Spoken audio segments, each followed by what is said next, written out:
শ্বশুরের নামে হবে ঘর জামাই আছি বলে কি সব কাজ করতে হবে নাকি? বলি রাজপুত্র এখান থেকে বিদায় হয়ে তোমার রাজপ্রাসাদে গিয়ে বসে বসে গেল না? ওমা দুটো হাত থাকতে থাকতে ঘর জামাইয়ের সাথে মুখে এত কথা কিসে? শালা বেশি কথা বললে ঘর জামাইয়ের গাল ফাটিয়ে দেবে মেরে।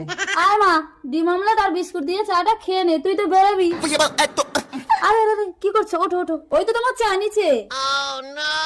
ডান্ডি ভাঙা কাপে, তাও আবার শুধু চা জামাইয়ের জন্য। অবশেষে পান্তা ভাত, তাও তো জুটবে না। আহা বেচারা ঘর জামাই। ও মা দাও, আমার দেরি হচ্ছে। বলছি তুমি প্রতিদিন কোথায় যাও গো? দেখেছো মা, আমার বাপের বাড়িতে নাকি আমাকে জবাব দিতে হবে। তোর ছাই ভাল লাগে না। ও মা আমি চললাম।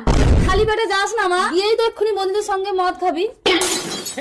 এই ছোট লোকের বাচ্চার জন্য মেয়েটা আমার খালি পেটে চলে গেল, এবার মদ খাবে কি করে? ভুল হয়ে গেছে শাশুড়ি মা। ভুল হয়ে গেছে, সারাদিন কান্দ্র ওটার বস। বিয়া কইরা কি ঘর জামাই খাই কোনা।